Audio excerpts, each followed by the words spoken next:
You're listening to Why Is That So?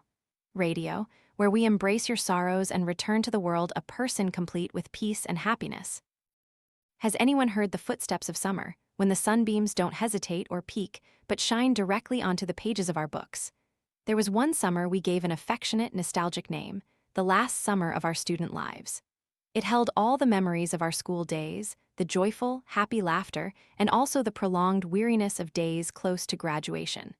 Summer is still there, but once it's gone, that memorable summer will never return. The other day, visiting home, I suddenly realized my room in the countryside still bears all the traces of what I still consider the biggest exam of my life. There were still sticky notes with math formulas, thick stacks of literature outlines, and weighty piles of practice tests for every subject, perhaps dozens of kilograms in total. There was even a small whiteboard where I tracked my progress each day during the last 100 days. Hearing this, you probably know which exam I'm talking about, right?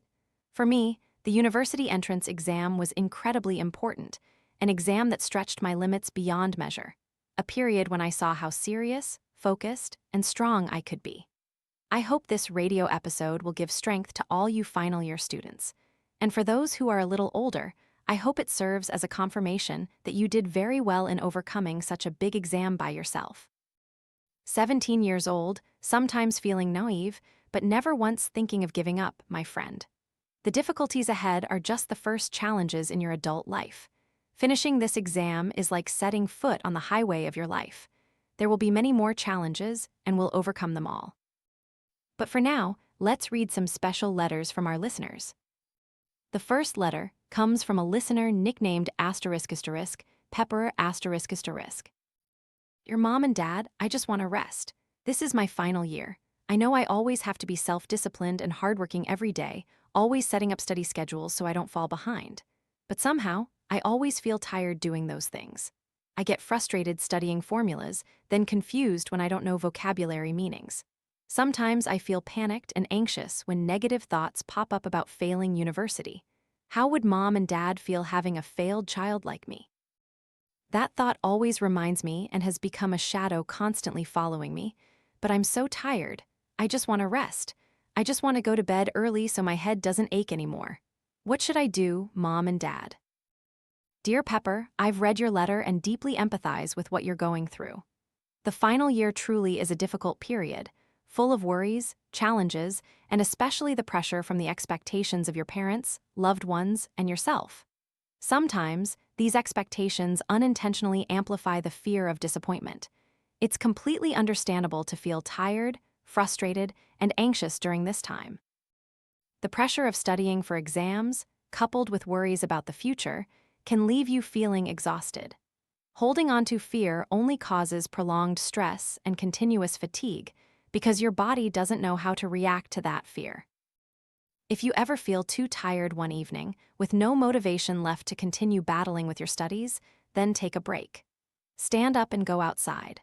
Walk around, enjoy the breeze, ride your bike to wherever you want, or simply move your feet gently, harmonizing with your heartbeat, feeling the fresh air and the beautiful natural scenery around you. When your mind relaxes, the heavy burdens of worry gradually disappear, making way for fresh literary ideas that suddenly bloom or solutions to those math problems you pondered all night. Science has also proven that walking greatly benefits creative thinking.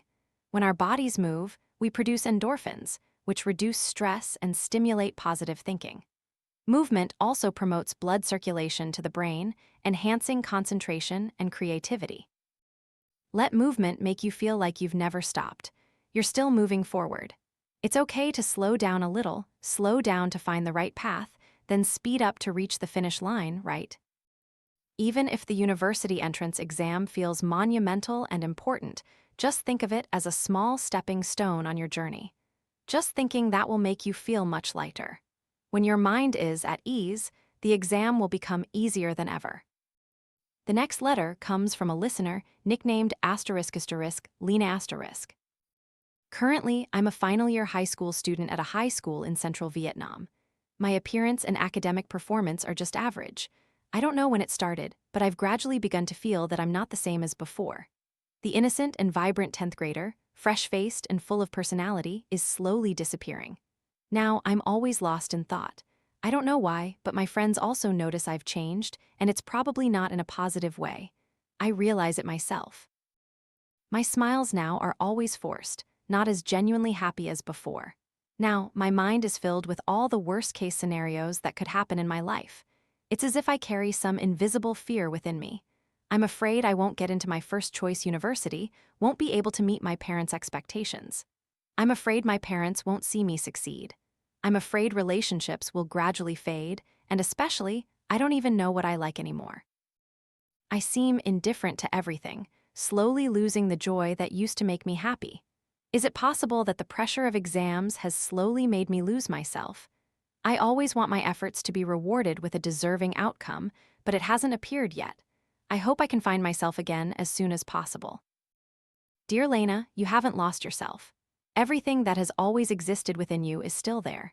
It's just that at different times, some things must temporarily step back to make room for more important matters. Emotions are the same. There will be periods when sadness and emptiness constantly appear because life always has its ups and downs. The fact that you recognize your own change is good. It also shows that you truly want to escape your current turmoil. I know it's very difficult to balance emotions and relationships during this period because perhaps everyone has been through it. Going to class in the final days of high school feels heavy because you didn't get enough sleep last night, and yesterday's math problems from the teacher are still unsolved.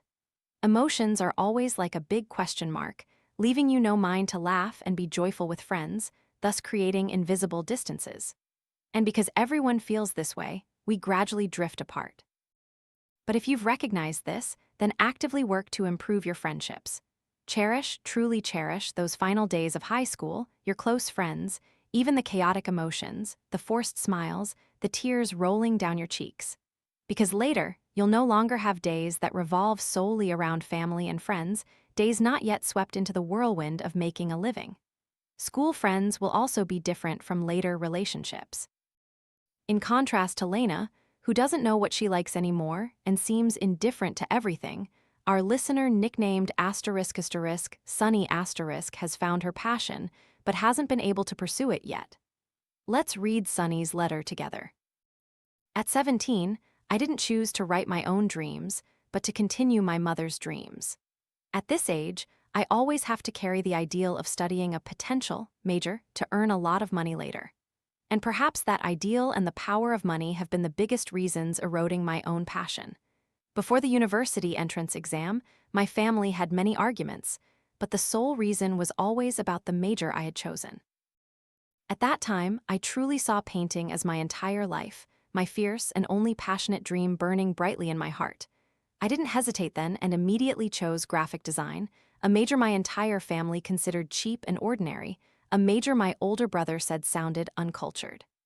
My parents always said that if you don't have passion, you won't be able to pursue something long-term. Yet, with their own child, they went against everything they said. My parents vehemently forbade it and directed my dream towards English language. When all resistance was rejected, that puppet seemed to give up and obey the family. They made her try very hard, put in a lot of effort, and absolutely had to pass. Coming from a rural area, she knew she needed to put in great effort. There were nights she cried while studying alone. Not a single night did that child sleep soundly. When she closed her eyes, the scenario of not getting enough points appeared.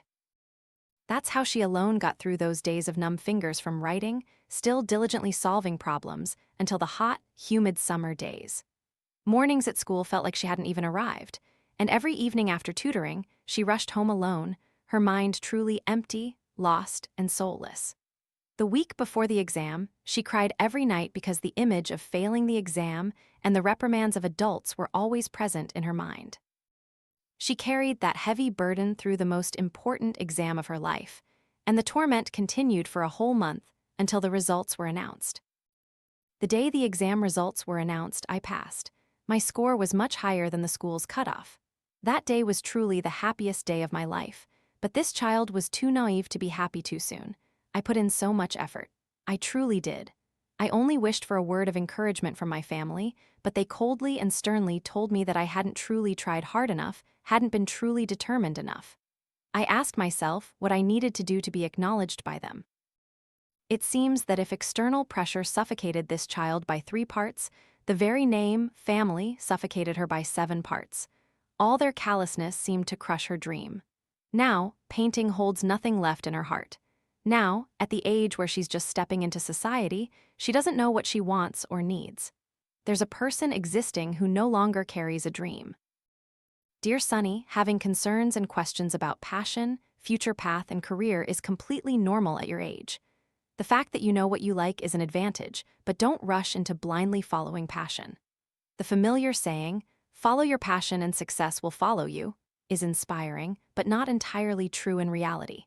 When we are young, we lack life experience, are easily stubborn, and sometimes arrogant with our own ideas. Later, when you step into life with all its worries and demands, you will realize that no one can consistently pursue a passion if they lack supporting elements like finances, health, or relationships. Of course, no one can possess everything at once. Therefore, try applying the 4 burners rule to build each element in your life. Everyone has 4 burners: the family burner, the friends burner, the work burner, and the health burner. To succeed, you must turn off one of these 4 burners. This means that balancing life is actually never balanced, but this will help you develop each aspect at specific stages of your life. Or, if at some point you worry that your passion is no longer what it used to be, that's okay too. You'll realize it was just a seasonal passion. Be bold, experiment, experience, and one day you will gradually find the path that suits you best. And remember, youth is a time to learn, explore, and experiment. Don't be quick to label yourself a failure if you haven't found your passion or are still struggling to pursue it. I once read a saying like this: "I failed the university I liked but got into the university I was suited for." Who knows, perhaps the university in your second or third choice, or any university you get into, is actually where you truly belong. On the day you fill out your application, there's no absolute right or wrong, and nothing is certain about your future at this age. In reality, everything is predetermined once it happens. You just need to bravely face it, experience it, and learn to love what belongs to you. Because true love has never been a one-sided endeavor. Facing an important exam, a major life decision, I'm just as scared as you are. But the things I'm still afraid of are the things I haven't done yet. So, if you're scared, be scared, but keep going. You have to keep moving forward to know if there's light at the end of the road, right? Even when you feel like you're lost in the dark of night, believe that you yourself are a twinkling star. Believe in yourself that you can do it. When we place complete faith in something and constantly remind ourselves of that desire, our nervous system will automatically form a continuous command, then find ways to connect with hidden resources until we achieve the result. It is self-confidence that creates willpower, and willpower determines our success. I once saw an image with these 2 lines: "Who hurt you? My expectations, suspended precariously in the years of my youth." Sometimes, I sink into disappointment for not meeting my own expectations or those of the people I love and trust. We always want to grow up and become someone, achieve something. But self-expectation is a double-edged sword. It both motivates us to move forward and, at times, plunges us into disappointment. Whether we are young or old, still studying or already grown and independent, parental expectations may fade, but our own expectations as a child will remain. We expect to make our parents proud, but deep in every mother and father's heart, they only wish for us to have a peaceful and happy life. Therefore, I hope you will always put happiness at the center, so that all current difficulties and challenges will be lighter and become more valuable than ever. We are all striving for happiness, to be happier, and to be happy throughout our lives. Precious gems are hidden in stone, lotus flowers grow from mud, no happiness comes naturally or falls from the sky. Effort throughout long months, and the destination is right ahead. Be brave, keep going, and find your own happiness. Let's freeze this moment before we part. Our school days flash by like a dream. Back again, I was too impulsive. Don't cry, friend, we'll grow up. And walk on new paths, my dear friend.